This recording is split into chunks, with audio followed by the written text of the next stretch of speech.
What's going on, everybody? For those who don't know me, my name is Will. I'm a real estate agent out here in Los Angeles, California, and on this channel, I help real estate agents on their journey in the real estate industry. So if you aren't already, please make sure to subscribe to my channel. So we have a really fun video today. I am going to be ranking real estate brokerages, and before I get into that, I just want to let you guys know that I haven't personally worked at every single one of these brokerages, right? I have worked for Keller Williams, and I'm currently working for EXP, and I have interviewed with many of these brokerages. But what I'm going to be giving you today is a lot of general knowledge, what I know from people who work at these companies, all the agents that I've spoken to and what their experiences are. And I'm just going to be giving you how I feel about these brokerages. Please don't get offended. Just sit back, relax, and enjoy the video. And let's go ahead and rank these brokerages. So starting off, we have Coldwell Banker. You know what? I'm going to come in hot immediately. So I'm actually going to put Coldwell Banker into the solid category along with Rodeo, Century 21, and Remax. Now listen, guys, I'm going to try to be as unbiased as possible in this video. I kind of want to put Remax in the okay category because they sued EXP Realty. If you didn't know that, I made a video about it, so just go ahead and check out that video. I'll link it down in the description box. But to be unbiased about it, I'm going to put these four in the solid category. I don't know what it is, but I just feel like when I think about like Coldwell and Rodeo and Century 21 and Remax, like I always think about these four brokerages like they're the same thing to me. I never really see anything so special about these brokerages that would put one of them above the other. I feel like they're just kind of your typical franchise-owned brokerages. These ones have been around for like a really long time too, so I do feel like there is some updating they need to do. I know that they provide you with like technology and tools, but let's be a little bit honest, guys, like every single brokerage is doing that now. So you're not too special by giving agents that because it is something that like everybody is doing now. Now, moving on to the next brokerage, we have Real, which is a like newer, I don't want to say like too new, but they have been becoming a little bit more popular within the last like year.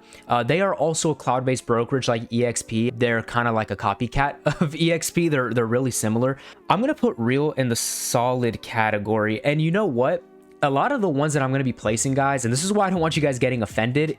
If I'm putting something in a certain category, that's what it's at now. That doesn't mean it doesn't have potential to get better in the future or get worse in the future. So we're going to be seeing a lot of that throughout the video. And Real is one that I am putting in the solid category.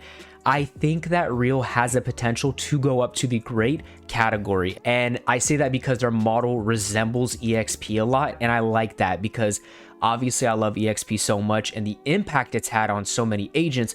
But for now, I'm sorry to all my Real agents, you guys just aren't big enough yet and you aren't really proving yourselves in that field. I think until you do something that is even above what EXP is doing, then you will really start to shine and be in those categories. Good split though, I will say. I think their split's like 85-15. That's the last I checked. I don't know if it's changed, but I think it's somewhere around there with like a really low cap, which is great from them. I like that a lot. So Homesmart I did interview with after I left Keller Williams, and I really liked Homesmart. Like I actually almost joined them until like last minute decision. I ended up joining EXP.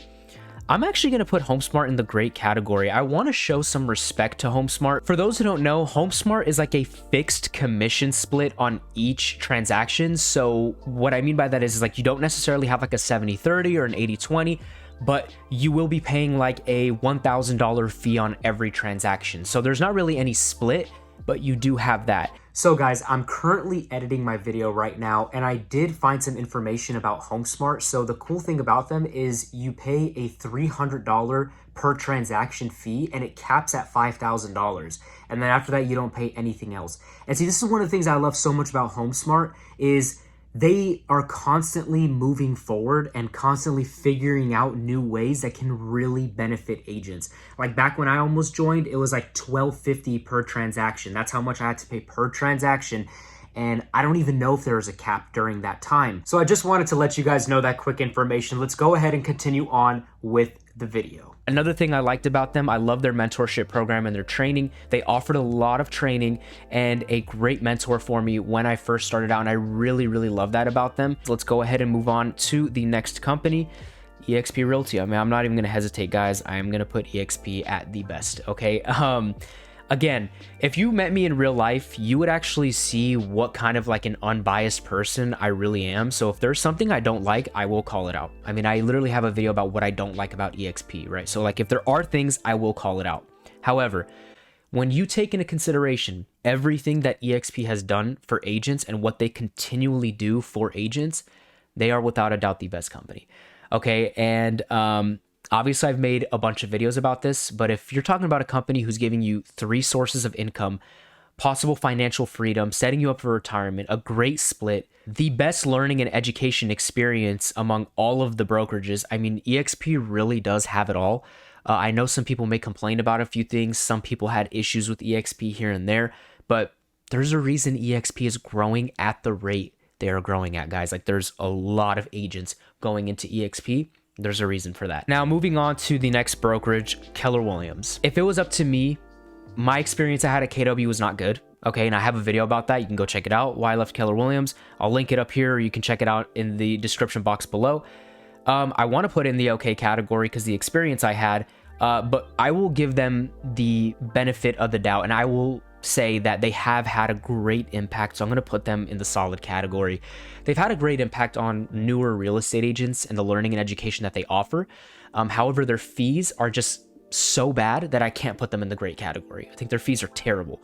And what they're offering you for how much they're taking is not enough. Next up, we have the agency. It's really difficult with me with the agency. It's like, I actually want to put the agency in the great category. I absolutely love the luxury feel that the agency has to them. The agency is actually kind of big out here in LA, especially like the more luxury markets. And I think that they're a good company, but they're another one that I'm going to have to put in the solid category. You're going to see a lot of solids. Because as much as I love the feel to them, it's nothing that's like over the top. But if you're trying to get into luxury real estate, I think the agency actually might be one of those like pretty good options for you. Moving on to Compass. What is going on over there at Compass, guys? Before I made the video, like when I thought about Compass, I was like, you know, maybe I'll put Compass in the great category. And I actually almost joined Compass. It was between Homesmart and them. And then like EXP came out of nowhere and I went ahead and joined EXP. But I was going to put Compass in the great category. But there's been like news coming out about them, like Q2 of this year, they've lost like another $100 million. And I'm hearing that like the incentives they gave to agents are like no longer being applied to the newer agents that are joining, like their stock compensation and some of their splits and things are getting a little weird. Like, honestly, I don't know too much about all the details because I just heard about this today. So I'm gonna have to do a little more research about that. But this is like the second quarter in a row that I'm hearing like bad things coming out of Compass. I love the luxury feel and the aesthetic of Compass. I love their marketing and the way everything looks, but Compass is going to go in solid right now. And they have potential to drop down to okay, maybe even terrible. Like, yeah, like maybe even down there. But because I don't have too much info just yet, I'm going to leave them at solid and give them the benefit of the doubt, let them figure everything out. But I don't know what the hell is going on over there. If any Compass agents are watching this, please let me know down in the comment section below, like what in the world is going on. Sotheby's. I like Sotheby's because they also have like that luxury aesthetic to them. We are also going to be putting Sotheby's at the solid category. It's just like there's a common theme in the solid category, guys, right? Like look at all of these ones that are in solid. There's not really some step ahead that they're offering you that makes it so monumental that I can put it into the great or best category. And that's just kind of how I feel with a lot of these franchise owned places. Moving on to Berkshire Hathaway. I'm putting Berkshire at okay. They give me the same feel as these guys up here in the solid category, but honestly, for you guys being owned by Warren Buffett and not getting like any stock compensation and not getting any ownership into the company, and not only that, let's be honest, I think many agents will agree with this, Berkshire Hathaway really gives that outdated feel. Like it just feels like you guys aren't really moving forward with the times. You guys aren't really doing anything to advance new agents. There's nothing that is really standing out. This is why brokerages like EXP are standing out right now. This is why brokerages like Real are starting to stand out and why they have potential to go up. It's because for once in the past 30, 40 years, somebody is actually doing something different now. It's just the truth, guys. Like that's what's going on. Last but not least, we have Redfin. We're putting Redfin in the terrible category. I don't like this whole salary based thing. Redfin gives such a vibe of you're just an employee, not really like self-employed, and like, what did you even get into real estate for? We all got into this to maximize our growth, maximize our potential, and maximize ourselves as entrepreneurs and business owners. I don't think you're going to find that at Redfin. And not to mention, I mean, these are my personal experiences. I don't know how everybody else has been. I've worked with a few Redfin agents. I don't know what's going on over there. I don't know if you guys aren't getting trained properly or what's happening, but like some of the most unprofessional agents ever.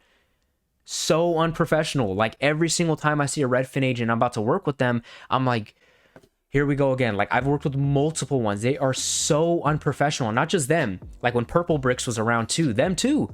Like, what are they training you guys over there? Like, what's going on? If you're a Redfin agent, like, you know, I'm sure you're great. You know, I don't mean to disrespect you, but the ones that I have worked with, like, have given me a really bad experience, and I have not wanted to work with them, like, ever again. I would just get away from Redfin. Don't even bother joining. When you look at all the other options and what you could be joining, it's really, really not worth looking at. Leave a comment down below about how you feel about this. Make sure to be respectful in the comment section, guys. Okay, if you want to have a discussion about it, and maybe I'm missing a few things, maybe I'm not educated in a few things about your brokerage, let me know down in the comment section below. I would love to hear your thoughts and how you feel about your experiences at these brokerages. But other than that, I hope you all have an amazing day, and I will see you all on the next one.